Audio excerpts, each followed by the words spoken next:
সুপ্রিয় দর্শক, আমি সিরাজুল ইসলাম আপনাদের সবাইকে স্বাগত জানাচ্ছি এশিয়ান টেলিভিশনের লাইভ টক শো টেবিল টকে। আশা করি আপনারা সবাই ভালো আছেন। প্রিয় দর্শক, গতকাল হঠাৎ করেই খুলনা প্রকৌশল বিশ্ববিদ্যালয় বা কুয়েট অস্থির হয়ে ওঠে। সেখানে দুদল ছাত্রের মধ্যে সংঘর্ষের ঘটনা ঘটে এবং শিক্ষা প্রতিষ্ঠানটিতে একরকমের অচল অবস্থার সৃষ্টি হয়েছে। এ নিয়ে ইসলামী ছাত্র শিবিরের পক্ষ থেকে বিবৃতি দেওয়া হয়েছে, আর জাতীয়তাবাদী ছাত্রদলের পক্ষ থেকে সংবাদ সম্মেলন করা হয়েছে। সেখানে দাবি করা হয়েছে, বিচার দাবি করা হয়েছে জড়িতদের। আজকের টেবিল টকে আমরা এসব নিয়ে কথা বলবো। আলোচনার জন্য স্টুডিওতে উপস্থিত রয়েছেন তিনজন সম্মানিত অতিথি। তাদের একজন হচ্ছেন বাংলাদেশ জাতীয়তাবাদী ছাত্রদলের কেন্দ্রীয় সংসদের যুগ্ম সাধারণ সম্পাদক শাহরিয়ার হক মজুমদার শিমুল। শিমুল, আপনাকে স্বাগত। রয়েছেন সাথে ইসলামী ছাত্র শিবিরের কেন্দ্রীয় দপ্তর সম্পাদক, যিনি সভাপতি এবং সেক্রেটারি জেনারেলের পরেই তার অবস্থান, তিনি হচ্ছেন সিকবাতুল্লাহ। এর সাথে আমাদের মাঝে উপস্থিত রয়েছেন সাংবাদিক সাইদ খান। সাইদ খান, আপনাকে স্বাগত। দর্শক, আমরা চলে যাচ্ছি পরিচয় পর্বের পর মূল আলোচনা শুরু করতে চাই শাহরিয়ার হক মজুমদার জুয়েল, শিমুল, আপনাকে দিয়ে। আপনার কাছে আমরা প্রথমেই যে প্রশ্ন রাখতে চাই সেটি হচ্ছে যে এই যে দেশের চলমান পরিস্থিতি, খানিকটা অস্থির অবস্থা দেশের, এখনও বলা যায় অনেকটা অস্থিতিশীলতা রয়েছে। একটা বিরাট বড় পরিবর্তনের পরে মাত্র 6 মাস পার হয়েছে। এই রকম একটা অবস্থায় একটা দেশের একটা গুরুত্বপূর্ণ শিক্ষা প্রতিষ্ঠান কুয়েট, সেখানে এরকম একটা সংঘর্ষের ঘটনা ঘটলো। প্রশ্ন হচ্ছে কোথা থেকে এবং কেন এই সংঘর্ষ শুরু হলো? আপনি কি বলবেন, কি জানেন? বিসমিল্লাহির রহমানির রহিম। আমাকে আজকের অনুষ্ঠানে ডাকার জন্য আপনাদেরকে ধন্যবাদ জানাচ্ছি। এবং আমার বক্তব্যের শুরুতেই আমি গতকাল কুয়েটে যে অনাকাঙ্ক্ষিত ঘটনাটি সংঘটিত হয়েছে তার নিন্দা জানাচ্ছি, এবং এখানে যে সন্ত্রাসীরা যে ধরনের সশস্ত্র মহড়া দিয়েছে বা অন্যান্য যে ধরনের সন্ত্রাসী কার্যক্রম ঘটেছে, আমি তাদের প্রত্যেককে গ্রেপ্তারপূর্বক দৃষ্টান্তমূলক শাস্তির দাবি করছি। এটা হচ্ছে আমাদের প্রথম অবস্থান। দ্বিতীয়ত যে বিষয়টি আমি বলতে চাই, যে আপনি যদি 5ই আগস্টের পর থেকে দেখেন, তাহলে আমি বলবো যে কিছু বিষয় আমি আপনার একটু দৃষ্টি আকর্ষণ করতে চাই। সেটা হচ্ছে, ধরেন গত কিছুদিন আগে ঢাকা কলেজের একটি ঘটনায় আমরা একটি সংবাদপত্রে নিউজ দেখলাম যে সেখানে ছাত্রদল রাতভর নির্যাতন চালিয়েছে, কিন্তু পরবর্তীতে এক রুমমেট ফেসবুকে লাইভে এসে বললেন যে এখানে আসলে ওই ধরনের কোনো ঘটনা সংঘটিত হয়নি, এটা আসলে রুমমেটদের অভ্যন্তরীণ একটি সমস্যা। এরপর আমরা কুমিল্লা বিশ্ববিদ্যালয়ে একটি ঘটনা দেখলাম, আমরা রাতের বেলা দেখলাম যে ভাইরাল হয়ে গেল একটি ঘটনা, যে ছাত্রদল ওইখানে ব্যাচমেটদের মধ্যে ছাত্রদলের যারা, তারা সাধারণ একজন শিক্ষার্থীর উপর নির্যাতন চালিয়েছে। কিন্তু ওই ব্যাচমেটরাই কিন্তু পরবর্তীতে বলেছে যে এই ঘটনায় ছাত্রদলের কোনো সংশ্লিষ্টতা ছিল না, এটা ব্যাচমেটদের অভ্যন্তরীণ একটি বিষয়। আমরা একই ধরনের বিষয় জাহাঙ্গীরনগর বিশ্ববিদ্যালয়ে দেখেছি, অন্যান্য বিভিন্ন ক্যাম্পাসে দেখেছি, যে প্রথমে ফেসবুকে একটি বিষয় ভাইরাল হয়ে যায়, কিন্তু পরবর্তীতে দেখা যায় যে এই ঘটনায় আসলে কিন্তু ছাত্রদলকে দায়ী করা হচ্ছে উদ্দেশ্যমূলকভাবে, গুজব হিসেবে। এখন গতকালকের যে ঘটনা, এই প্রসঙ্গে আমি প্রথমে বলতে চাই যে এই ঘটনাটা আসলে আসলো কোথা থেকে, সেই বিষয়টা কিন্তু আপনাদেরকে জানতে হবে। আপনারা হয়তো অবগত আছেন যে সারা বাংলাদেশে এই মুহূর্তে ছাত্রদলের 38টি সাংগঠনিক টিম গঠন করা হয়েছে যারা কাজ করছে। প্রথম পর্যায়ে আমরা সারা বাংলাদেশে গিয়েছি, অভ্যুত্থানোত্তর বাংলাদেশের শিক্ষার্থীরা কী ধরনের ক্যাম্পাস চায়, তাদের প্রত্যাশাটা কি, এই সম্পর্কে আমরা তাদের কাছ থেকে জানতে চেয়েছি। এগুলো জেনে আমরা ফেরত এসেছি, আমরা পার্টির কাছে রিপোর্ট করেছি। এই পর্যায়ে আমরা সারা বাংলাদেশে খুবই শান্তিপূর্ণ একটি কার্যক্রম, সদস্য সংগ্রহ ফর্ম বিতরণ করছি। এই সদস্য সংগ্রহ ফর্ম বিতরণের একটি কার্যক্রম গতকাল কুয়েট ক্যাম্পাসে ছিল। এখন এই ক্যাম্পাসে কিন্তু বৈষম্য বিরোধীদেরও কমিটি আছে, শিবিরেরও কমিটি আছে, এবং শিবির সেখানে বিজ্ঞান মেলা করে, লিফলেট বিতরণ করে, কেরিয়ার সেমিনার করে, বিভিন্ন ধরনের কার্যক্রম চালায়। কিন্তু গতকালকে আমাদের ছেলেরাই, যে আমাদের রাহুল, ইউসুফ, ইফাজ, এই ছেলেগুলো বৈষম্য বিরোধীরা একটা মিছিল করছিল, এর পাশে একটা লাইন হয়ে ওরা হেঁটে যাচ্ছিল একদম শান্তভাবে। আপনি কিন্তু ভিডিও কিন্তু ইতিমধ্যে প্রকাশিত হয়েছে, আপনি দেখলেই দেখবেন। সেই অবস্থায় তারা যাওয়া অবস্থায় প্রথম আক্রমণটা কিন্তু ওদের উপরে সংগঠিত হয়। ক্যাম্পাসের সমস্যা শুরু কিন্তু ওইখান থেকে। প্রথমে হামলা কিন্তু ছাত্রদল করেনি, প্রথম হামলা কিন্তু ছাত্রদলের উপরে হয়েছে। এই বিষয়টি আমাদেরকে কিন্তু মাথায় রাখতে হবে। দ্বিতীয় যে বিষয়টি বলতে চাই সেটি হচ্ছে যে রাজনীতি না করতে চাইলে সেটা যেমন একজনের অধিকার, আমরা যেমন ছাত্রলীগের ওই যে গেট আটকে দিয়ে প্রোগ্রামে নেওয়া এই বিষয়গুলো যেমন আমরা ছাত্র রাজনীতিতে দেখতে চাই না, তেমনি আমি যদি রাজনীতি করতে চাই সেটাও কিন্তু আমার রাজনৈতিক অধিকার। এটা কিন্তু আমার সংবিধানের 36, 37, 38 অনুচ্ছেদে স্পষ্টভাবে আমার এই সংবিধানসম্মত অধিকারকে স্বীকৃতি দেওয়া হয়েছে। আপনি যদি নাগরিক ও রাজনৈতিক অধিকার সম্পর্কিত আন্তর্জাতিক চুক্তির 19 এবং 21 নম্বর দফা, আন্তর্জাতিক চুক্তি আছে, সেই দফা অনুযায়ী কিন্তু আমি আমার রাজনৈতিক অধিকার দিতে আপনি বাধ্য, রাষ্ট্র আমাকে এই অধিকারটি দিতে বাধ্য। সেই অধিকারটি এখানে আসলে কিভাবে বলবৎ করা হবে, এবং আরেকটি বিষয় এখানে আসলে আত্মপক্ষ সমর্থন কিন্তু আমার একটা ন্যূনতম অধিকার। এখন আজকে যে 6 দফা দেওয়া হয়েছে, এখানে দাবি করা হয়েছে যে কোনো ধরনের তদন্ত কিন্তু দাবি করা হয়নি, বলা হয়েছে যে ছাত্ররা যা দিবে, ছাত্রদের নামে এখানে কি হয় আমরা কিন্তু ভালোভাবে জানি, আমি একটু পরেই বলছি। এখন ছাত্ররা যে নাম দিবে ওই অনুযায়ী বহিষ্কার করতে হবে, এই সেই নানা বিষয় করতে হবে। কিন্তু আমরা কিন্তু ফেসবুকে দেখছি যে 5ই আগস্টের পরে কিন্তু আমার মত প্রকাশের অধিকারটা নানাভাবে সংকুচিত করা হচ্ছে। এই যে আমি আত্মপক্ষ সমর্থনের কোনো সুযোগ পাবো না, ফেসবুকে আমি কোনো কথা বলতে পারবো না, ওইখানে হাজার হাজার বট আইডি থেকে এসে আমাকে অ্যাটাক করা হবে। এই অভ্যুত্থান উত্তর এই বাংলাদেশ তো আমরা দেখতে চাই না, আমাকে তো মিনিমাম আত্মপক্ষ সমর্থনের অধিকার দিতে হবে, সেখানে তদন্ত হোক, সেখানে যারা দোষী ছিল তাদেরকে শাস্তি দেওয়ার ব্যবস্থা করা হোক। আরেকটি বিষয় আমি বলতে চাই, সেটি হচ্ছে যে সাধারণ শিক্ষার্থী শব্দটিকে শিবির এখন আসলে একটা অবিশ্বাস, সন্দেহের উদ্রেক করেছে, এবং মানুষ কিন্তু এই বিষয়ে সাধারণ শিক্ষার্থী শব্দটার উপরে আস্থা হারানোর জন্য শুধুমাত্র গুপ্ত সংগঠন শিবির দায়ী। বুঝতে পেরেছি মজুমদার, আমরা আপনার কথা থেকে বেশ পরিষ্কার যে আমি আর 1 মিনিট একটু শেষ করে দিই।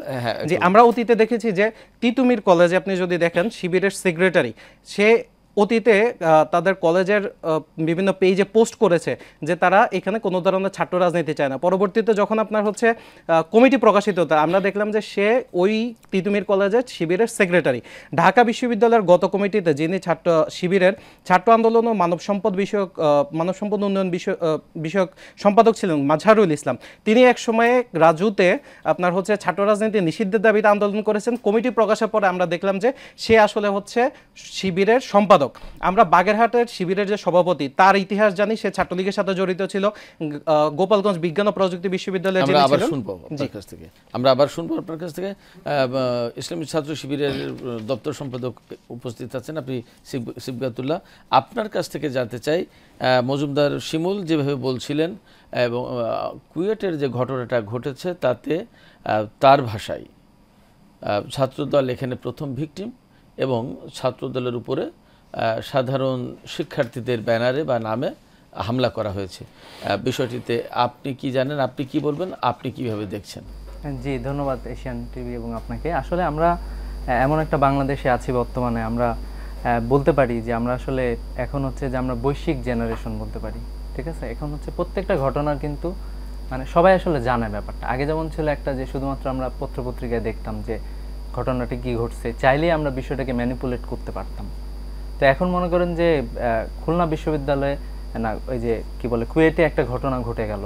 তো এটা আসলে সবচেয়ে বড় ব্যাপার সবচেয়ে দুঃখজনক ব্যাপার যে আমরা মাত্র একটা কিন্তু ফ্যাসিবাদকে দমন করে আমরা এরকম একটা জায়গায় এসেছি, একটি নতুন বাংলাদেশ আমরা এসেছি বলেই আমরা আসলে সে দাবি করে থাকি। এবং এই বাংলাদেশ বিনির্মাণে মূলত যারা কাজ করেছে তারা আসলে এই প্রজন্ম, তারা জেন এবং তারা আসলে সব বিষয়গুলো জানে। তো এখন যেটা ঘটছে এই জায়গায় দেখেন, যে জায়গায় খুবই ন্যাক্কারজনক ঘটনা, যে আপনার সাথে একটা রাজনৈতিক দলের সাথে আরেকটা রাজনৈতিক দলের মতপার্থক্য তো থাকবেই, আমাদের আলোচনা হবে, আমাদের ডিবেট হবে, অন্যান্য বিষয়গুলো।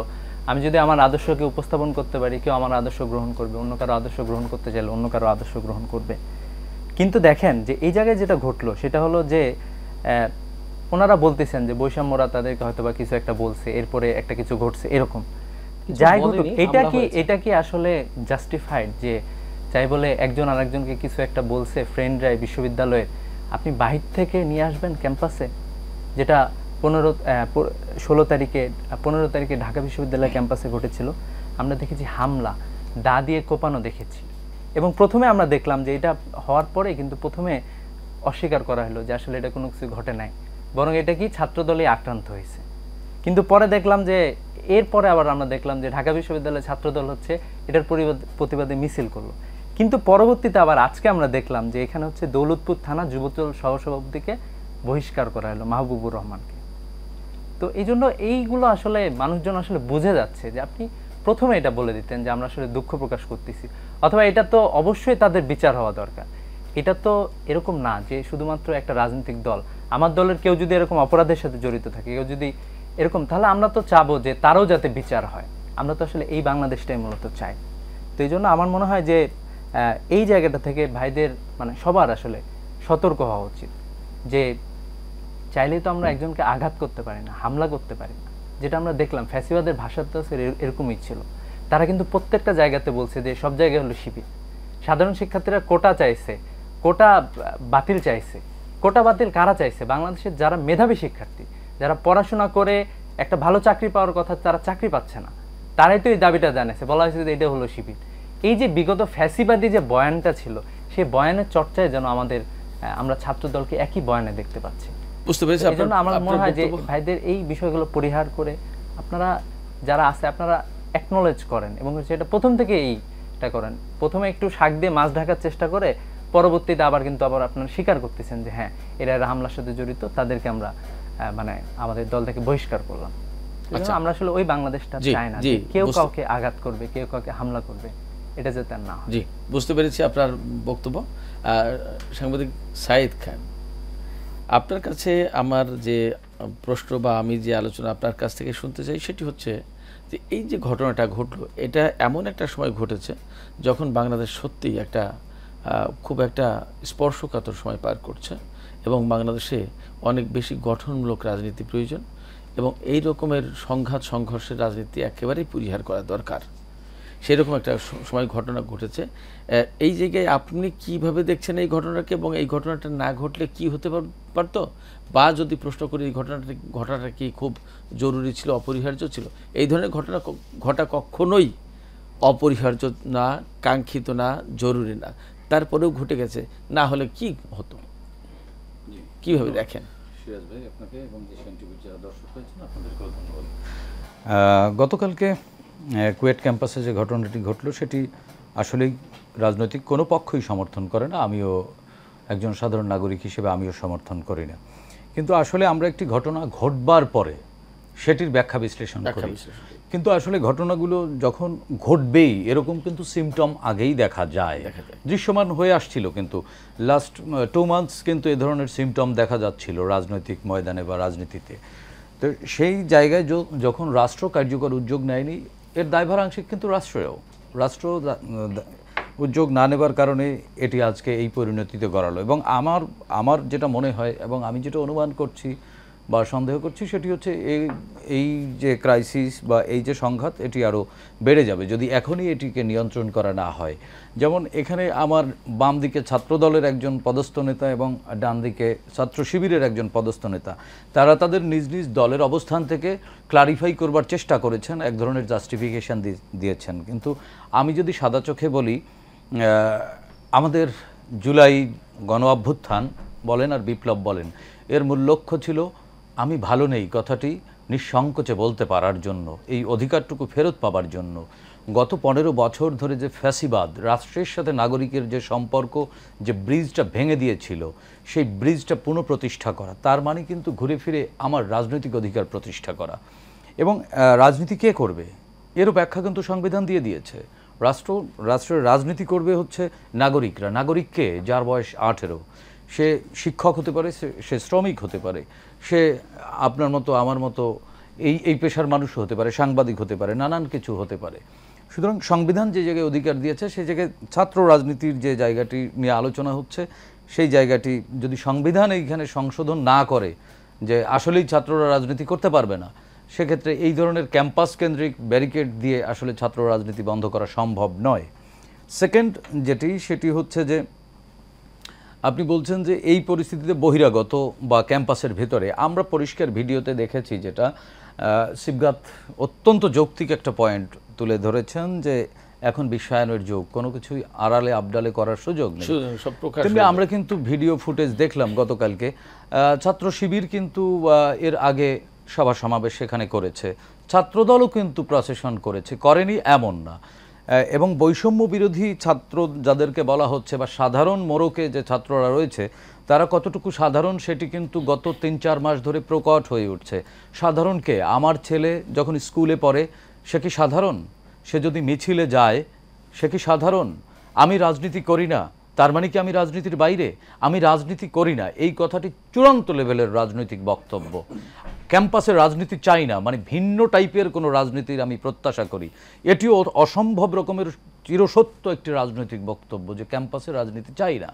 কে চায় না, কাকে চায় না, এইসব প্রশ্নগুলো আমরা কখনো ঘাটিনি। যদি ক্যাম্পাসে ছাত্র রাজনীতি বলা হয় যে লেজুর ভিত্তিক যে রাজনীতি, লেজুর ভিত্তিক রাজনীতি কে না করে? আমার ডান বাম দুইজনই কিন্তু লেজুর ভিত্তিক রাজনীতি করে। এখন কেউ ঘোষণা দিয়ে করে, কেউ ঘোষণা না দিয়ে করে। গত 15 বছর সিবগাতুল্লাহরা কিন্তু তারা ক্যাম্পাসের রাজনীতিতে সক্রিয় ছিল, হয়তো ভিন্ন পরিচয়ে, ভিন্ন মোড়কে। হয়তো তারা তাদের মতো করে ব্যাখ্যা দিয়েছেন যে তারা লাইফ সেভ করবার জন্য বা এক ধরনের রাজনৈতিক কৌশল। হ্যাঁ, রাজনীতিতে কৌশল অপকৌশল থাকবে, কিন্তু আপনি এই যে সাধারণের মোড়কে থাকেন, ঠিক আছে, এখানে আমি ছাত্র শিবিরকে সরাসরি দায় দেব না, আবার ছাত্রদলকে যে ধোয়া তুলসী পাতা সেটিও বলবো না। এখানে যেই ছাত্ররা মারামারি করেছে সেই ছাত্রদের বয়সটা বিবেচনায় নিতে হবে। এই বয়সটা কিন্তু এক ধরনের তারুণ্যের উন্মাদনা থাকে বা যৌবনের প্রথম একটা উন্মাদনা কাজ করে। কেউ যদি এই বয়সের, যেমন এই আমার বাম দিকে যে ছাত্রদলের নেতা শিমুল বসে আছে, তাকে যদি আমি এক ধরনের মন্তব্য করি, সে কিন্তু এটি স্বাভাবিকভাবে নেবে না। বাট আপনি আমাকে একটা মন্তব্য করলে আমি হয়তো ভাববো যে সিরাজ ভাই হয়তো কোনো উদ্দেশ্য থাকতে পারে, কিন্তু তার কিন্তু সেই এজ, সেই ম্যাচিউরিটি আসেনি। এখানে সাধারণ মোড়কে গতকালকে আমরা দেখলাম যে ধর শব্দটি সহপাঠীদের মধ্যে কেন আসবে? তার মানে ক্যাম্পাসের সহাবস্থানটা নিশ্চিত করতে হবে, কে রাজনীতি করবে, কে করবে না, কে কার মত প্রচার করবে, কে কার মত প্রচার করবে না, সেটি বড় কথা না। সবাই এখানে মত প্রকাশের স্বাধীনতা প্রতিষ্ঠিত করতে পারবে ক্যাম্পাসে। এরপরে আসবে সে কোন মত প্রকাশ করবে, কোন মত প্রকাশ করবে না। আমরা রাজনীতিকে সন্ত্রাস বলে দিচ্ছি কেন? আমরা তো আগেই জাস্টিফাই করে ফেলছি। সিবগাতুল্লাহ যেটি বলেছেন যে ক্যাম্পাসে যে রক্তাক্ত ছাত্রদল বহিরাগতদের দিয়ে হামলা করেছে, আমি এটি কখনোই সমর্থন করি না এবং আমি এটি প্রচলিত আইনে বিচার দাবি করছি। এবং যদি বিএনপি এই দায় স্বীকার না করে, তার খেসারত বিএনপিকে কিন্তু অবশ্যই দিতে হবে এবং তার পরিণতি ফ্যাসিবাদের মতোই হবে, সেটি আমিও মনে করি। কিন্তু সাধারণ ছাত্ররা এবং ছাত্রদল যখন মুখোমুখি হয়ে গেল, ক্যাম্পাসের বাইরে যখন সংঘর্ষ ছড়িয়ে পড়লো, তখন এই যে দৌলতপুর বা আশপাশের এলাকা, যে এলাকাগুলোতে ছড়িয়ে পড়লো, সেই এলাকাগুলোতে সাধারণ ছাত্রদের সাথে শিবির এখানে মহানুভবতার পরিচয় দিয়ে দুই পক্ষকে নিবৃত করতে পারতেন। সাধারণ ছাত্রদের সাথে শিবির কেন অংশ নিলেন? কেন শিবির সংঘর্ষে জড়ালেন? এই প্রশ্নের উত্তর খোঁজার চেষ্টা করব। আলোচনা করছেন আমার সাথে জাতীয়তাবাদী ছাত্রদলের কেন্দ্রীয় যুগ্ম সাধারণ সম্পাদক মজুমদার শিমুল, রয়েছেন সাংবাদিক সাইদ খান এবং রয়েছেন ইসলাম ছাত্র শিবিরের কেন্দ্রীয় দপ্তর সম্পাদক সিবগাতুল্লাহ। আপনার কাছে এবারের আলোচনা জানতে চাই, শুনতে চাই আপনার কাছ থেকে। প্রথমে সেটি হচ্ছে, আমার একটা প্রশ্ন হচ্ছে যে কুয়েট যে শিক্ষা প্রতিষ্ঠানটি, এই কুয়েটে ছাত্র রাজনৈতিক কার্যক্রম বন্ধ ছিল, ব্যাপারটা কি এমন? আর ব্যাপারটি যদি এমন হয় তাহলে, এবং সেই কারণে হয়তো আপনারা ছাত্রদলের প্রচারপত্র বিলি বা সদস্য সংগ্রহ ফর্ম বিলি এইটাকে বাধা দেওয়ার চেষ্টা করেছেন, এটার প্রতিবাদ করেছেন, ব্যাপারটা আপনাদের দলের পক্ষ থেকে এরকম কি ব্যাপারটা? এবং ব্যাপারটা কি এরকম? না, ব্যাপারটা হলো মূলত যে বাংলাদেশের কিছু কিছু ক্যাম্পাসে ছাত্রদের মধ্যে এটা কনসেনসাস হয়েছে যে সবাই পলিটিক্যালি কনসাস থাকবে, পলিটিক্যালি মতামত থাকতে পারে, কিন্তু ওই ক্যাম্পাসে রাজনীতি থাকবে না, রাজনৈতিক কার্যক্রম থাকবে না। বুয়েটের ক্ষেত্রে কিন্তু এরকমটাই, যে বুয়েটের সকল শিক্ষার্থী শিবির ট্যাগ দিয়ে শিবির নামে আবরার ফাহাদকে হত্যা করা হয়েছে। এটার প্রতিবাদে বুয়েটের সকল শিক্ষার্থী ঐক্যমতে পৌঁছেছে যে হলো এটা ফ্যাসিবাদের সময় সেখানে কিন্তু রাজনীতি নিষিদ্ধ করছে, সবাই যখন ঐক্যবদ্ধ হয়েছিল। এবং আমরা বলতে পারি যে এটা আসলে ছাত্রদের কনসেনসাসের ভিত্তিতে। একইভাবে কিন্তু ওইখানেও একই রকমটা ঘটছিল। কিন্তু আমরা যেটা দেখলাম সেটা হলো যে এরপরেও ছাত্রদল কিন্তু এখানে কার্যক্রম পরিচালনা করতেছে বিভিন্নভাবে। এবং আমরা যেটা দেখতেছি সেটা হলো যে বুয়েটের ঘটনা কিন্তু সিঙ্গেল একটা ঘটনা না, যে একটা ঘটনা ঘটে গেল ব্যাপারটা এরকম না। একই ঘটনার পুনরাবৃত্তি কিন্তু বাংলাদেশে অনেকগুলো ক্যাম্পাসেই হচ্ছে।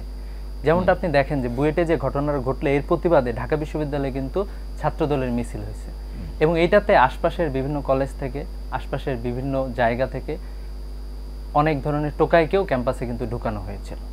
তো যেটা আসলে মূলত আমরা যেই ভয়টা সাধারণ শিক্ষার্থীরা পাচ্ছে, ঠিক আছে, যে সাধারণ শিক্ষার্থীরা ভাবতেছে যে আবারও আমাদের কিন্তু প্রত্যেকটা ক্যাম্পাসে, বাংলাদেশের প্রত্যেকটা ক্যাম্পাসে আমাদের কার্যক্রম কিন্তু সবগুলো ওপেন কার্যক্রম চলতেছে। আপনারা জানেন যে আমাদের কয়েকদিন আগে প্রতিষ্ঠা বার্ষিকীর আমাদের র্যালি হয়েছে ঢাকায়, কোনো ছাত্র সংগঠনের সবচেয়ে বড় র্যালি হলো এটা।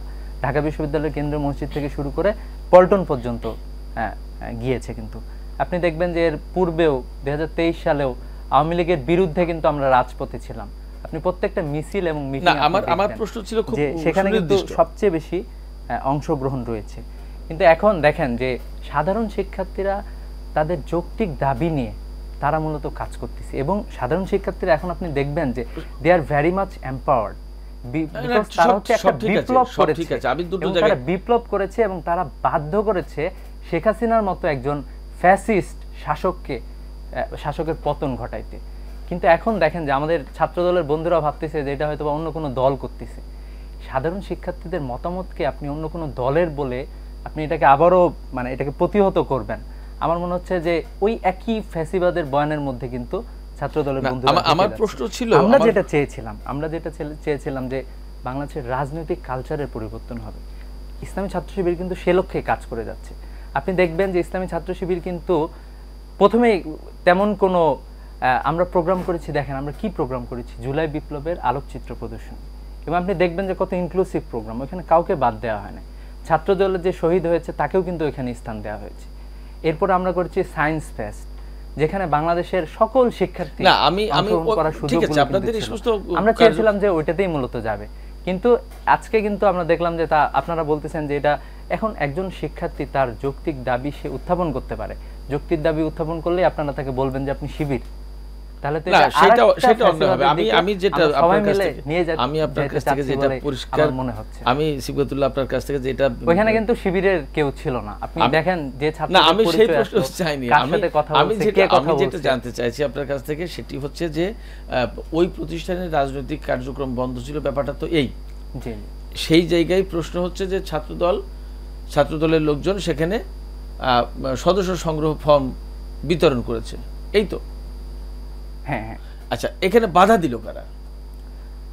বাধা দিয়েছে এটা তো সাধারণ শিক্ষার্থীরাই তাদের মাঝে কথা বাধা দিয়েছে, সাধারণ শিক্ষার্থীরা বাধা দিয়েছে, এটা বলেছে যে আমাদের তো কনসেনসাস ছিল এইভাবেই করা উচিত, সেটা তো না মানছই। ব্যাপারটা তো এই, আপনার যদি কেউ থাকে বন্ধু, আপনি একটু অথবা আপনার সন্তান অথবা আপনার সন্তানের বন্ধু একটু খোঁজ নিয়ে দেখবেন যে এটা আসলে এখন আমরা গ্লোবাল ওয়ার্ল্ডে বাস করি, সবাই সবার সাথে কানেক্টেড, একটু খোঁজ খবর নিয়ে না ঠিক আছে। আমি এই জায়গাটা আমি একটা প্রশ্ন পরিষ্কার হতে চাইছিলাম, সেই জন্যই এত কথা বলছি। সেটা হচ্ছে যে সাধারণ শিক্ষার্থীরা তার প্রতিবাদ করেছে এবং এক পর্যায়ে সংঘর্ষ হলো, ওকে, এবং এই ঘটনাকে কেন্দ্র করে ছাত্রদল ঢাকা বিশ্ববিদ্যালয় ক্যাম্পাসে মিছিল করেছে, বিকজ ছাত্রদলের লোকজন সেখানে মার খেয়েছে বা মার ধরে শিকার হয়েছে, যে ভাষাই আমরা বলি, সেটা করেছে তারা। এখন ছাত্র শিবিরের পক্ষ থেকে, অর্থাৎ আপনার সংগঠনের পক্ষ থেকে একটা বিবৃতি দেওয়া হয়েছে এবং ছাত্রদলকে একেবারেই টার্গেট করে বিবৃতি দেওয়া হয়েছে। বিবৃতিটা এরকম যে এক পর্যায়ে সেখানে বলা হয়েছে যে ছাত্র শিবিরের উদারতাকে দুর্বলতা ভাববেন না, কেমন, আরও অনেক কথা আছে। এখন প্রশ্ন হচ্ছে যে সাধারণ শিক্ষার্থীরা যদি হয় তাহলে আপনারা কেন বিবৃতি দিচ্ছেন? আমরা তো ছাত্রদের সংগঠন, সাধারণ শিক্ষার্থীদের যে কোনো যৌক্তিক দাবিতে আসলে ছাত্র সংগঠনের তো এটাই হওয়া উচিত যে রাষ্ট্র হিসেবে বাংলাদেশের নাগরিকদের সুবিধার দায়িত্ব, সেখানে এই সুবিধার দায়িত্ব যেরকম রাজনৈতিক সংগঠন, সেরকম ছাত্রদের যে কোনো যৌক্তিক দাবিতে। দেখেন আমরা কিন্তু সব জায়গায় দাবি জানিয়েছি, এই যে আমরা যেমন বিসিএস এর পরীক্ষার কিছু জটিলতা ছিল, এটা সংস্কারের দাবি জানিয়েছি।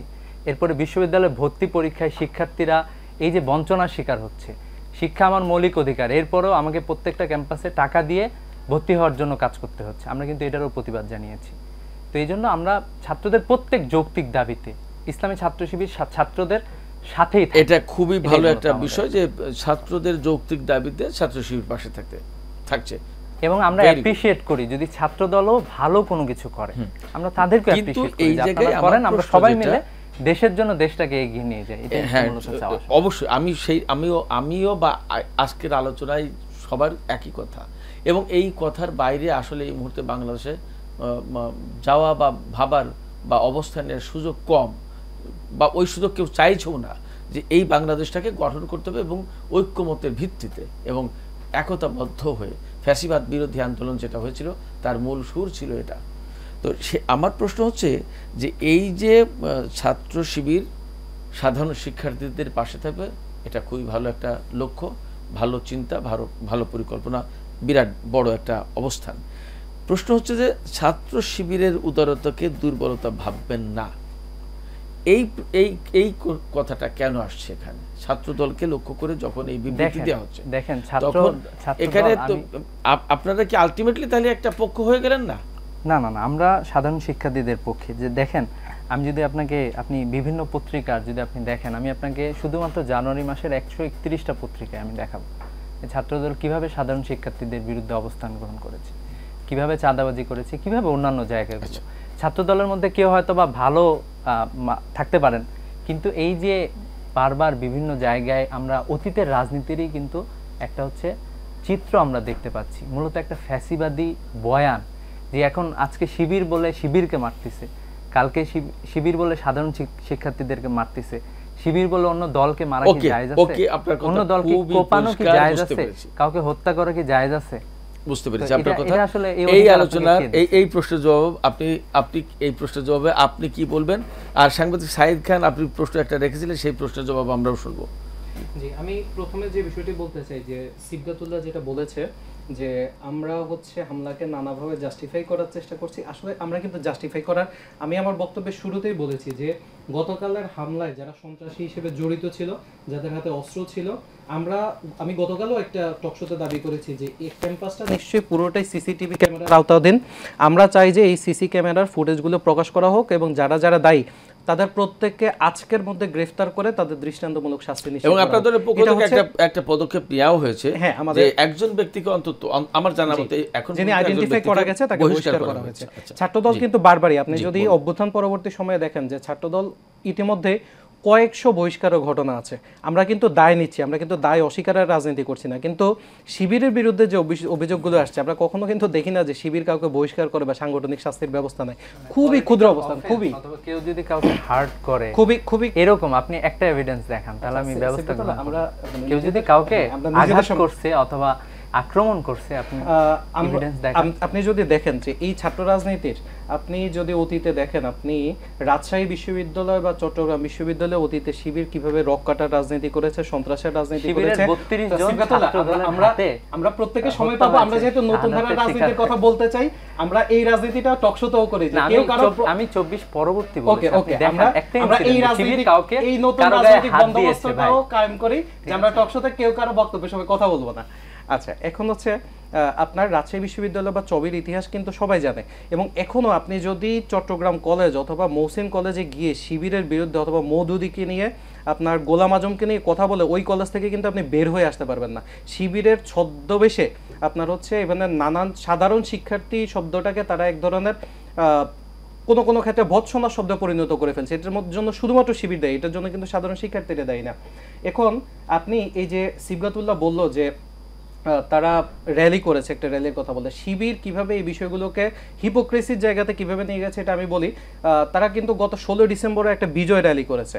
এখন তারা প্রকাশ্যে বলছে তারা মুক্তিযুদ্ধকে ধারণ করে, ওন করে, কিন্তু পরবর্তীতে আমরা দেখলাম যে শিবিরের যে প্রকাশনা ছাত্র সংবাদ, যার সম্পাদক হচ্ছে শিবির সভাপতি নিজে, যার শিবিরের সাম্প্রতিককালে যিনি সভাপতি ছিলেন সদ্যবিদেয়ী, তিনিও এই প্রকাশনার সাথে জড়িত আছেন, পুরো শিবির এখানে জড়িত।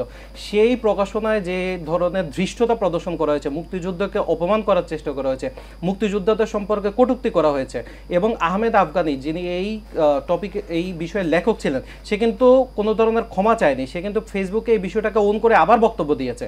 শিবিরের এই ধরনের হিপোক্রেসি, এই ধরনের নির্লজ্জতা, আমরা একে ধিক্কার জানাই, আমরা তার বিরুদ্ধে। আচ্ছা, এখন আপনার হচ্ছে আরেকটি বিষয় এসেছে, আমি যে বিষয়টি আমাদের ছাত্র রাজনীতিতে খুব বেশি আলোচনা হয়, অলরেডি সাইয়দ ভাই একটু বলেছেন, আমি এই বিষয়টি সম্পর্কে আরেকটু বলতে চাই, সেটি হচ্ছে লেজুর বৃত্তির যে বিষয়টা। শিবির কিন্তু বারবার এই প্রসঙ্গটা টেনে আনে, বৈষম্য টেনে আনে। এখন আমার প্রশ্ন হচ্ছে যে আমি ছাত্রদল যদি বিএনপির লেজুর হই, তাহলে শিবির কি কারণে জামাতের লেজুর না? আমি ছাত্রদল যদি বিএনপির লেজুর হই, বৈষম্য কি কারণে নাগরিক কমিটির লেজুর না? এখন তারা বিভিন্ন সময় বক্তব্য দেওয়ার চেষ্টা করেন যে আমাদের ছাত্রদলের যে কমিটি, এটা বিএনপির প্যাডে প্রকাশিত হয়, আপনি তাদের নির্বাচনটা নাকি খুব গণতান্ত্রিক, তাদের নাকি নির্বাচনে গণতান্ত্রিক প্রক্রিয়া নেতৃত্ব নির্বাচন হয়। আমি বলতেছি যে এই যে সিবগাতুল্লাহ, ও কিন্তু 2 কমিটির পরে শিবিরের সভাপতি হবে, কারণ ওদের সিস্টেমটা এমন যে প্রথমে হয় প্রকাশনা সম্পাদক, তারপরে হয় অফিস সম্পাদক। অসংখ্য শিবিরের সেক্রেটারি থেকে বিদায় নিয়ে আমি শেষ করি, আমরা এখানে একটা সৌহার্দ্যপূর্ণ পরিবেশের মধ্যে আছি, তো আমরা এইভাবেই শেষ করি। আচ্ছা, আপনি প্রথমে হয় প্রকাশনা সম্পাদক, তারপরে করা হয় দপ্তর সম্পাদক, তারপরে সেক্রেটারি জেনারেল, তারপরে সভাপতি। এটা কিন্তু এক ধরনের নির্বাচনী ভণ্ডামি। আপনি এটা কিন্তু 2-4টা ব্যতিক্রমী উদাহরণ পাবেন, কিন্তু সিস্টেমটা কিন্তু এমনই। এটা কিন্তু আসলে কোনো গণতান্ত্রিক প্রক্রিয়া না। এখন ফরহাদ যখন আপনার গিয়ে আমির সাহেবকে প্রোটোকল দেয়, সেটা হয় আদব। আপনার হচ্ছে ধরেন বৈষম্যের কেউ যখন নাগরিক কমিটির সাথে সংসর্গে থাকে, সেটা হয়ে যায় আপনার হচ্ছে 24-এর চেতনা। আর আমি যখন হচ্ছে তারেক রহমানকে নিয়ে ফেসবুকে একটা পোস্ট করি, তখন সেটা হয়ে যায় লেজুর বৃত্তি। তো এই ধরনের হিপোক্রেসি থেকে আমাদের বের হয়ে আসা উচিত। এবং আমি বলবো যে অভ্যুত্থান উত্তর আপনার আওয়ামী লীগের নেতারা কিন্তু ধারণা করতেন যে এই অভ্যুত্থান যখন তাদের পতন হবে, তারপরে তাদের হাজার হাজার লাখ লাখ নেতাকর্মী মারা যেতে পারে। কিন্তু আপনি 5ই আগস্ট পরবর্তী এখন পর্যন্ত ছাত্র দলের দায়িত্বশীল ভূমিকার কারণে, ছাত্র দলের সহনশীল ভূমিকার কারণে বাংলাদেশ কিন্তু এখন পর্যন্ত স্থিতিশীল আছে। আপনি দেখবেন যে দ্য ইকোনমিস্ট পত্রিকা বাংলাদেশকে কিন্তু গত বছরের লিস্টে সেরা দেশের মধ্যে 1 নম্বরে রেখেছে। কারণ কি? কারণ হচ্ছে আপনি সিরিয়ানরা 13 বছর গৃহযুদ্ধ করার পরে মুক্তি পেয়েছে। আপনার 5 লক্ষ মানুষ নিহত হয়েছে, 1.5 কোটি মানুষ বাস্তুচ্যুত হয়েছে, 50 লক্ষ শরণার্থী হয়েছে। এত ত্যাগের পরেও তারা যে সিরিয়াকে 2 নম্বরে রাখা হয়েছে, কারণ হচ্ছে সিরিয়াতে কিন্তু এখন স্থিতিশীলতা আসে নাই, কিন্তু বাংলাদেশে কিন্তু মোটা দাগে স্থিতিশীলতা আছে। আমরা চাই এটা বজায় থাকুক। এবং এইটার প্রথম একটা বৃহৎ, যেহেতু বাংলাদেশের সবচাইতে বড় রাজনৈতিক সংগঠন বিএনপি, আমরা হচ্ছে তাদের সহযোগী সংগঠন ছাত্রদল, আমাদের দায়িত্বশীলতা সহনশীলতার রাজনীতির কারণেই, উদারতার রাজনীতির কারণে বাংলাদেশে সহনশীলতা আছে। এবং আমরা এই শিক্ষার্থীদের যে প্রত্যাশা, সেই প্রত্যাশাকে ধারণ করে আমরা আগামী দিনে রাজনীতিটা করতে চাই। আমরা চাই এই সহনশীলতাটা বজায় থাকুক এবং সৌহার্দ্য বজায় থাকুক। আপনার এই কথাটার কিছুটা, মানে কিছুটা না, আমি ঠিক কিছুটা বলবো না, আপনার এই কথাটার খানিক বলতে গেলে আসলে ওইভাবেই চলে আসে। একটা প্রতিফলন আমি গতকালকে একজন ব্যক্তির একটা বক্তব্য থেকে আমি পেয়েছি। গতকাল ধানমন্ডি এলাকায় আমার একজন ছাত্র নেতার সাথে, ছাত্র দলের একজন নেতার সাথে আমার কথা হচ্ছিল কোনো একটা মিটিংয়ে। তাকে আমি জিজ্ঞেস করলাম, ঢাকা কলেজের ছাত্র, বয়সে খুবই তরুণ, জিজ্ঞেস করলাম যে ঢাকা কলেজের ছাত্রদলের অবস্থা কি। ছেলেটি আমাকে যা জানালো সেটা আমি আমার ইউনিভার্সিটির ক্যাম্পাসের লাইফের যে চিত্র, যে দৃশ্য, যে অবস্থা এবং বিগত এত বছরের ধারাবাহিকতা রাজনীতির, এগুলো কোনোটার সাথে মিলে না। কীরকম? সে বলল যে ঢাকা বিশ্ববিদ্যালয়ে, এই ঢাকা কলেজের ছাত্রদলের অবস্থান এখন বেশ দুর্বল এই অর্থে যে তাদের বেশ কিছু, আমি সব এখানে বলতে পারছি না, তাদের সব কিছু, বেশ কিছু কার্যক্রম তৎপরতা রয়েছে, একেবারেই খুবই সহনশীল অবস্থান, যার কারণে মানে ক্যাম্পাসে অ্যাগ্রেসিভ হওয়ার কোনো নীতি পলিসি তারা নিতে পারেনি, নেয়নি।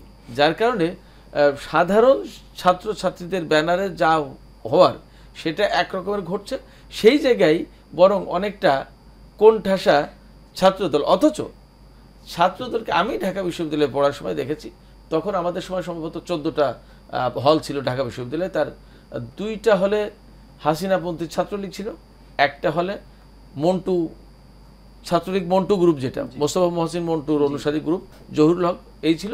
আর বাদ বাকি সব হলে ছাত্রদলের একেবারেই একচ্ছত্র আধিপত্য ছিল, সেটা সাংগঠনিক কার্যক্রমে এবং লোকবলের ভেতর দিয়ে। এই চিত্র দেখে আমার কাছে মনে হলো যে সিংহ বুড়ো হয়ে গেলে খানিকটা দুর্বল হয়, ওই রকম একটা অবস্থা আমার কাছে একটু অন্যরকমও মনে হলো। আপনার এই কথার প্রতিফলন ওই ছেলের কথাই আমার কাছে মনে হয়েছিল। যাই হোক, আপনি ঢাকা কলেজের যে চিত্র বললেন, এটা আসলে শুধু ঢাকা কলেজ না, এটা বাংলাদেশের সর্বত্র, প্রায় সব। আমরা চাইলে হয়তো অনেক কিছু করতে পারি, কিন্তু আমরা সহনশীল রাজনীতিটা করতে চাই, করছি। আমার ইঙ্গিতটা মূলত সেই দিকেই ছিল। সাংবাদিক সাইদ খান, আপনার কাছে একটু আসতে চাই। আমাদের হাতে যে আলোচনা আছে, সেই আলোচনার ভিতরে একটা জায়গায় ইসলামী ছাত্র শিবিরের একটা বিবৃতি, এটা খুব ইম্পর্টেন্ট একটা বিবৃতি দিয়েছে। বিকজ আমি ব্যক্তিগতভাবে মনে করি আমার সাংবাদিকতার জীবনে ইসলামী ছাত্র শিবিরের দায়িত্বশীলদের পক্ষ থেকে যত বক্তব্য দেওয়া হয়, আমার কাছে মনে হয় যে যথেষ্ট দায়িত্বশীলতা জায়গা থেকেই দেয়া হয়, মানে এটা কাজে করবে আক্ষরিক অর্থেই দায়িত্বশীলতা আমি বলতে চাই। তো সেই জায়গায় আজকের এই বিবৃতিতে বলা হয়েছে একটা জায়গায় যে বন্ধু প্রতিম সংগঠনটি ছাত্রদলকে লক্ষ্য করে, বন্ধু প্রতিম সংগঠনটি আমাদের আহ্বানে সাড়া না দিয়ে বিগত ফ্যাসিস্ট ও তাদের শাহবাগী দোসরদের পরামর্শে অগ্রসর হচ্ছেন, যার প্রতিফলন আজ কুয়েটে প্রমাণিত হলো। আমার প্রশ্ন হচ্ছে, আপনি কিভাবে দেখছেন এই যে ছাত্রদলকে? জি, এটা আসলে ফেসবুক স্ট্যাটাসে আমি মানব জমিনের একটা মানব জমিন পত্রিকায় বিবৃতি হিসেবে প্রচার হয়েছে, সেই জায়গা থেকে আমি কোট করছি যে এখানে ফেসবুক স্টেটমেন্টও যদি আপনাদের হয়, ফেসবুক স্ট্যাটাস যদি হয়, সভাপতির স্ট্যাটাস, শিবিরের সভাপতি, সেটা কার্যত সংগঠনের বক্তব্য নামেই চলে যায়, এখানে আলাদা করার খুব একটা সুযোগ নেই, এবং আপনারা মনে হয় আলাদা করবেনও না। তো সেক্ষেত্রে আমার প্রশ্ন থাকছে, সাংবাদিক সাইদ খান আপনার কাছে প্রশ্ন থাকছে, সম্ভবত প্রশ্নটা রেখেই বিরতিতে যেতে হচ্ছে, আমাদের আলোচনা লম্বা হয়েছে। প্রশ্নটা হচ্ছে যে এই যে শাহবাগী দোসরদের পরামর্শে অগ্রসর হচ্ছে ছাত্রদল, শিবিরের এই অভিযোগকে কিভাবে দেখেন? আপনার কাছ থেকে ছাত্র শিবিরের পক্ষ থেকে একটি বিবৃতি দেওয়া হয়েছে। সিবগাতুল্লাহ তিনি বলছেন যে এটি Facebook status, but Facebook status হোক আর বিবৃতি হোক, এটাকে আলাদা করে দেখার কোনো সুযোগ নেই সম্ভবত। তো সেই বিবৃতিতে বলা হয়েছে, বন্ধু প্রতিম সংগঠনটি ছাত্র দলকে লক্ষ্য করে আমাদের আহ্বানে সাড়া না দিয়ে বিগত ফ্যাসিস্ট ও তাদের শাহবাগী দোসরদের পরামর্শে অগ্রসর হচ্ছেন, যার প্রতিফলন আজ কুয়েটে ঘটেছে, এটা প্রমাণিত। আপনি কিভাবে দেখছেন এই বিবৃতিকে? আচ্ছা, আমি এটি একেবারে এখানে একটু প্রশ্ন করি যে ছাত্রদল কিভাবে শাহবাগী দোসরদের পরামর্শে অগ্রসর হচ্ছেন, আপনার কাছে কোন ব্যাখ্যা আছে কিনা? আমি শাহবাগের প্রশ্নে যাব পরে, আগে যাচ্ছি যে এই যে ছাত্র শিবির এবং ছাত্রদল যে বিবদমান যে মুখোমুখি অবস্থান, এটি হচ্ছে আসলে ছাত্রদল এবং ছাত্র শিবিরের কিন্তু মুখোমুখি হওয়া না। পরবর্তী ইলেকশনে কারা পার্লামেন্টে কত বেশি প্রভাবশালী হবে, এটি কিন্তু আসলে জাতীয় রাজনীতির একটা রিফ্লেকশন এই ছাত্র সংগঠনগুলোর উপরে ইতিমধ্যেই পড়েছে। কারণ আপনি জানেন যে রাজনৈতিক দলগুলো কিন্তু ছাত্রদের দিয়েই কিন্তু মাঠ ধরে রাখে বা মাঠ দখলের চেষ্টা করে বা তার প্রভাব বিস্তার করবার চেষ্টা করে, এটা কিন্তু একেবারে ঐতিহাসিকভাবেই হয়ে আসছে। সেই স্বাধীনতা যুদ্ধের আগে থেকেই কিন্তু আওয়ামী লীগ ছাত্রলীগ দিয়ে ক্ষমতায়িত ছিল, জাসদ ছাত্রলীগ দিয়ে ক্ষমতায়িত ছিল, এর ধারাবাহিকতা কিন্তু আজকেও এই জায়গায় চলে এসেছে। এখন যতই সিবগাতুল্লাহ বা শিমুলরা বলুক যে লেজুর বৃত্তি করে না, তারা আসলে লেজুরি, হ্যাঁ, বৃত্তি করে কিনা আমি জানি না, তারা লেজুরি। এখন এখানে আরেকটি কথা, যেটি শিবিরের সভাপতির স্টেটমেন্ট, যেটি বন্ধুপ্রতিম সংগঠন হিসেবে তারা দীর্ঘদিন আন্দোলন করেছে একটি কমন শত্রুর বিরুদ্ধে, সেটি হচ্ছে ফ্যাসিবাদী শেখ হাসিনার বিরুদ্ধে। কিন্তু এই মুহূর্তে যেহেতু ফ্যাসিস্ট শেখ হাসিনা নাই, সামনে কিন্তু আরেকটি জিনিস আছে লোভনীয়, সেটি হচ্ছে পার্লামেন্ট। এই পার্লামেন্টে কে যাবে, মূল দলের লেজ হিসেবেই কিন্তু তারা মুখোমুখি। তাদের মধ্যে বেসিক্যালি ক্যাম্পাসের কোনো দ্বন্দ্ব বা দখলের দ্বন্দ্ব এগুলো নেই। ক্যাম্পাসের বিষয়টি যেটি সিবগাতুল্লাহ অস্বীকার করেছেন, যে সিবগাতুল্লাহ অস্বীকার না, দুঃখিত, সিবগাতুল্লাহ বলেছেন যে কুয়েটে ছাত্র রাজনীতি বন্ধ ছিল আগস্ট থেকেই। যদি আগস্ট থেকে ক্যাম্পাসে বন্ধ থাকে ছাত্র রাজনীতি, ধরে নিলাম ছাত্রদল সেই জায়গায় নেই, নতুন করে তারা সংগঠন ফর্ম করতে গিয়েছিল, এই জন্যই ফর্ম বিতরণ করতে গিয়েছে, বন্ধ থাকার পরেও তারা ফর্ম বিতরণ করতে গেছে, এটি এক ধরনের অপরাধ ধরে নিলাম ছাত্রদলের, এটি তারা অপরাধ করেছে। বাট সাধারণ শিক্ষার্থীরা সেখানে সংগঠিত হলো কি করে? আর যখন সাধারণ শিক্ষার্থীদের সাথে ছাত্রদলের মুখোমুখি সংঘর্ষ বাঁধল, উদ্ধারে ছাত্র শিবির আত্মপ্রকাশ করলো কিভাবে? তার মানে শিবিরের কমিটি এখানে বা শিবিরের সাংগঠনিক কার্যক্রম এখানে ছিল, এবং শিবির হয়তো ক্যাম্পাসের কর্তৃত্ব ধরে রাখবার জন্য ছাত্রদলকে এখানে ঢুকতে দিতে চাইছিল না, এরকম একটি বিষয় হতে পারে, আমি জানি না, তারাই পরিষ্কার করতে পারবেন যে তাদের কমিটি ছিল বা ছিল না। তার মানে ওখানে ছাত্র রাজনীতি নিষিদ্ধ থাকলেও কার্যকর ছিল। হয়তো ছাত্র শিবিরের ইতিমধ্যেই আমরা দেখেছি যে তারা ছাত্রলীগের মধ্যে বা নানানভাবে পলিটিক্যাল পরিচয়ে হাইড অ্যান্ড সিক করে তারা কিন্তু রাজনীতির মধ্যে ছিল, সেভাবেও হয়তো তারা থাকতে পারে, এটি এক ধরনের বড় ধরনের প্রশ্ন।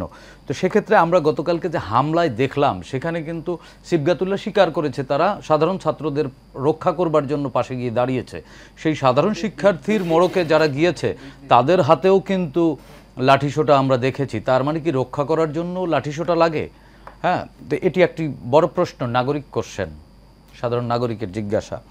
আর একটি বিষয় শিবিরের সভাপতি যে স্টেটমেন্টে দিয়েছেন যে শিবিরের ভদ্রতা দুর্বলতা হিসেবে না দেখা, তার মানে এই ভদ্রতা দুর্বলতা হিসেবে না দেখার মাধ্যমে সাধারণ শিক্ষার্থীদেরকে শিবিরের মধ্যে ওন করে নেওয়া হলো। তার মানে সাধারণ শিক্ষার্থী বলে যাদেরকে সামনে ঠেলে দেওয়া হচ্ছে তারা সাধারণ না, তারা অসাধারণ শিক্ষার্থী। তারা কোনো না কোনো জায়গায় মোড়কে টেকনিক্যাল পলিটিক্স করছেন। এটি আমার জিজ্ঞাসা, শিবির নিশ্চয়ই এটি পরিষ্কার করবেন। এবং হাসনাত আবদুল্লাহ একটি ঘোষণা দিয়েছেন যে এই যে তারা যে কুয়েটে যে হামলা হয়েছে এটি মানে ছাত্রদলের ঘাড়ের উপরে বা ছাত্রদলকে দায়ী করেছে। আমি বলি ছাত্রদলের যদি দোষ থাকে সেটি প্রচলিত আইনে বিচার হোক। তার মানে হাসনাত আবদুল্লাহ আসিফ মাহমুদও কিন্তু দিয়েছেন যে জড়িতদের বিরুদ্ধে শাস্তিমূলক ব্যবস্থা নেওয়া হবে। এবং নাগরিক কমিটির একজন নেতা যিনি এর আগে নূরের দলের একজন নেতা ছিলেন, ছাত্র সংগঠনের নেতা ছিলেন, তিনি বলেছেন যে এই জুলাই বিপ্লবের ফলাফল হচ্ছে নিউক্লিয়াস ছিল ছাত্র শিবির। তার মানে এই জায়গায় কিন্তু এক ধরনের অমীমাংসা থেকে যায়, অমীমাংসিত একটি বিষয় উদ্রেক করে। সেটিও ছাত্র শিবিরের মীমাংসা করা উচিত।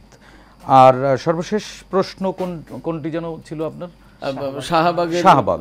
আসলে দল ওইদিকে মানে শাহবাগকে মেনশন করা হচ্ছে, হয়তো গণজাগরণ মঞ্চকে মেনশন করা হতে পারে, বাট শাহবাগকে এভাবে মেনশন না করলেও পারে, কারণ তারা একই রিজয়েন্ডারে বা একই বিজ্ঞপ্তিতে বলেছে বন্ধু প্রতিম সংগঠন।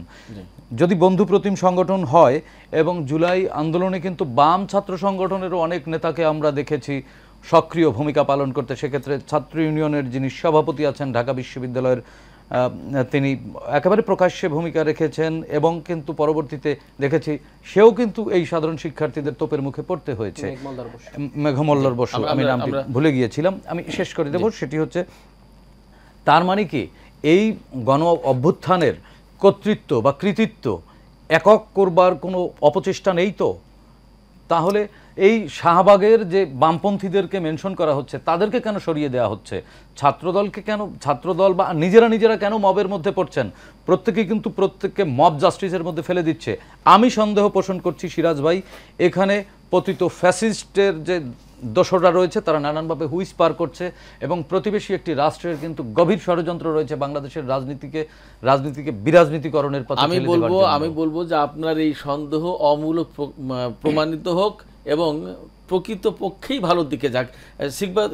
সিবগাতুল্লাহ, আপনার কাছে সর্বশেষ পর্যায়ে প্রশ্ন, ছোট্ট করে আপনি একটু বলবেন, তারপর আমরা শুনবো মজুমদার শিমুলের কাছ থেকে। আমাদের হাতে একেবারেই সময় কম। প্রশ্ন হচ্ছে, কুয়েটের চিকিৎসাধীন ভিসির পদত্যাগের দাবিতে চিকিৎসা কেন্দ্রের বাইরে অবস্থান করছে এবং ঘেরাও করে রেখেছে। আমার প্রশ্ন হচ্ছে, কেন এই অবস্থান ভিসি কি করেছেন? আপনি মানে দেখলে আসলে সাধারণ শিক্ষার্থীদের, মূলত সাধারণ শিক্ষার্থী এবং সাধারণ মানুষদের, আপনি কুয়েটের যে কোনো ছাত্রকে গিয়ে আপনি প্রয়োজনে একটা স্যাম্পল কালেকশন করে আপনি দেখেন আসলে বিষয়টা কি, সাধারণ শিক্ষার্থীরা কি চাচ্ছে। আমরা আসলে আবারও একই জায়গায় চলে যাচ্ছি। সাধারণ শিক্ষার্থীদের একটা বয়ানকে আমরা হচ্ছে ফ্যাসিবাদী বয়ানের মধ্যে একটা নিয়ে যাওয়ার চেষ্টা করছি। এটা আসলে আমাদের দেশের জন্য আলটিমেটলি অনেক বড় ক্ষতি হয়ে যাবে। তো দেখেন, সাধারণ ছাত্রদের যৌক্তিক দাবি, যে কোনো যৌক্তিক দাবিতে যে কেউ, উনি যেমন রাজনীতির অধিকার চাচ্ছেন, সাধারণ শিক্ষার্থী তার যে কোনো অধিকার চাইতে পারে। এবং হচ্ছে কুয়েটের ভিসির বিরুদ্ধেও কিন্তু রাজনৈতিক দলের সাথে সম্পৃক্ততা ইত্যাদি অনেকগুলো ব্যাপার এসেছে। তো এই জন্য আমার মনে হয় যে দেখেন, আমাদের এই নতুন বাংলাদেশে কিন্তু দেখেন, আমাদের প্রাইভেট বিশ্ববিদ্যালয়ের শিক্ষার্থীরাও জুলাই বিপ্লবে চমৎকারভাবে অবদান রেখেছে। তারা কিন্তু কোনো জায়গায় কোনোভাবে সেভাবে কিন্তু আমরা দেখি নাই যে মূল জায়গায় কিন্তু যাচ্ছে না, কিন্তু প্রাইভেটের স্টুডেন্টরা কিন্তু চমৎকার অবদান রেখেছে। আমার যাত্রাবাড়ির সাধারণ শিক্ষার্থীরা রয়েছে, আমরা কিন্তু কেউ এটা অস্বীকার করছি না।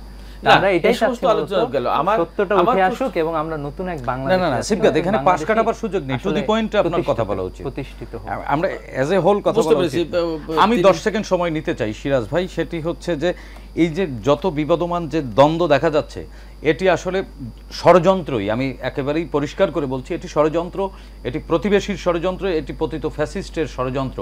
হয়তো সিবগাতুল্লাহরা রাজনৈতিকভাবে প্রভাবশালী হবার জন্য এক ধরনের কৌশল অবলম্বন করতে পারেন, কিন্তু আমি মোটা দাগে বলতে চাই, যে কৌশলেই যান না কেন, যদি ছাত্রদলও এরকম করে, যে কৌশলে যান না কেন, একটা বেটার বাংলাদেশের জন্য এইগুলো একটি জায়গায় অন্তত ঐক্যমতের বিকল্প নেই, সেটি হচ্ছে যে ফ্যাসিবাদ এবং গণতন্ত্র জি, এই দুটি জি unite- জি unify আপনার করতেই হবে। আপনার অবস্থান পরিষ্কার, আপনার বক্তব্য পরিষ্কার। আমরা সর্বশেষ শিমুল আপনার কাছ থেকে খুব সংক্ষেপে একটু জানতে চাই, যে কথা আপনাদের সবার আলোচনা থেকে উঠে এসেছে ঐক্য, আর এই পরিস্থিতির পরেও ঐক্য করা সম্ভব কিনা, এবং আমরা বলবো যে ঐক্য করুন আপনারা, সেটা কি সম্ভব এবং কিভাবে? জি অবশ্যই সম্ভব। প্রথমত হচ্ছে আমি সাইদ ভাইয়ের একটু এখানে এককৃতিত্বের খুব যে বিষয়টা, সংক্ষেপে, জি জি জি খুব অবশ্যই, সংক্ষেপে। এখানে কিন্তু আসলে এই যে ফেসিবাদের বিদায় বা ফেসিবাদকে উৎখাত করা, এটা কিন্তু আসলে এক মাসের কোনো বিষয় ছিল না, এটা কিন্তু দীর্ঘ 16 বছরের রাজনৈতিক ইতিহাস। আমরা আমাদের রক্ত দিয়ে, জীবন দিয়ে, ক্যাম্পাস লাইফ হারিয়ে, কেরিয়ার হারিয়ে, পরিবার হারিয়ে কিন্তু আমরা আজকের অবস্থানে এসেছি। আপনি যদি 24-এর এই গণ অভ্যুত্থানও দেখেন, আমাদের যে ছাত্রদলের সভাপতি তিনি নিজে গুলি খেয়েছেন, আহত হয়েছেন, সবচেয়ে একই ছাত্র সংগঠনের সবচাইতে বেশি জীবন কিন্তু আমরা দিয়েছি। এবং এখানে যে কথাটি বলা হয় যে এই অভ্যুত্থান যদি সফল না হতো তাহলে কি হতো, খুব সংক্ষেপে আমি একটা উদাহরণ দিই, যে মিরপুরে মেট্রো স্টেশনে হামলার যে ঘটনা, সেখানে ছাত্রদলের হান্নান, মিশুক সহ বিজয় সহ 3 জনকে গ্রেফতার করা হয়েছিল, আর বৈষম্য বিরোধীদের আরিফ সোহেলকে গ্রেফতার করা হয়েছিল। এই আরিফ একই মামলায় সোহেল- আমিও আসামি জি, জি, ছিলাম। জি। এই আরিফ সোহেলকে কিন্তু 2-3 তারিখের দিকে রিমান্ড থেকে এনে জামিন দিয়ে দেওয়া হয়েছে, কিন্তু ছাত্রদলের যে হান্নান, মিশুক, বিজয়, হান্নানকে ডিবি অফিসে পিটিয়ে পা ভেঙে দেওয়া হয়েছে। এই একটা ঘটনা দিয়ে কিন্তু বোঝা যায় যে কি এই অভ্যুত্থান যদি সফল না হতো তাহলে কার পরিণতি কি হতো। আমরা বলতে চাই যে আপনি যদি একটা ঘর তৈরি করেন, আপনি এই বিল্ডিংটা বানাতে চান, শেষ করব। জি জি অবশ্যই, আমরা বলতে চাই যে এই ঘরটা আপনি বানাতে চান, আপনার ইটের গাঁথুনি লাগবে একটার পর একটা। আপনি সারাক্ষণ ইটের গাঁথুনি যে দিল, সর্বশেষ ইট ওইখানে বসিয়ে কিন্তু আপনি দাবি করতে পারবেন না যে আপনি পুরো ঘরটি বানিয়েছেন। আপনি এই দেয়ালটা ভাঙতে চান, 100টা আঘাত লাগবে, 99টা আঘাত করার পরে সর্বশেষ আঘাত করে আপনি কিন্তু বলতে পারবেন না যে আপনি এই দেয়ালটা ভেঙে ফেলেছেন। আমরা বলতে চাই যে আমাদের সবার ঐক্যবদ্ধ আন্দোলনের মাধ্যমে, ছাত্র জনতার আন্দোলনের মাধ্যমে দীর্ঘ 16 বছরের ধারাবাহিকতা এখানে ফ্যাসিবাদ উৎখাত হয়েছে, এবং আগামী দিনেও আমরা চাই একটি সহনশীল, শিক্ষার্থীরা যে ধরনের রাজনীতি প্রত্যাশা করে এবং একটি বেটার বাংলাদেশ নির্মাণের উদ্দেশ্যে এবং সবার বাংলাদেশ, ইনক্লুসিভ বাংলাদেশ নির্মাণের উদ্দেশ্যে আমরা সবাই মিলে কাজ করব ইনশাআল্লাহ। ধন্যবাদ। দর্শক, আমরা আলোচনা শুনছিলাম। আমাদের আজকের আলোচনা থেকে একটা বিষয় পরিষ্কার, যে দেশকে গঠন করতে হলে, দেশকে এগিয়ে নিতে হলে ঐক্য প্রয়োজন এবং সহনশীলতার রাজনীতি প্রয়োজন। আমরা আশা করব কুয়েট ক্যাম্পাসে যে পরিস্থিতির সৃষ্টি হয়েছে, এই পরিস্থিতির অবসান এখানেই হবে এবং বেটার বাংলাদেশ গড়ার জন্য সুন্দর একটি ঐক্যমত্যের একটা পরিবেশ তৈরি হবে, এবং সেইভাবে আমরা আমাদের দেশকে নিজেদের মতো করে উন্নত করব। সবাই ভালো থাকবেন। আমরা আশা করছি যে আগামীকাল হয়তো এইরকমই কোনো একটা বিষয় নিয়ে আলোচনা করব। আপনাদেরকে তখনও সঙ্গে পাবো। খোদা হাফেজ।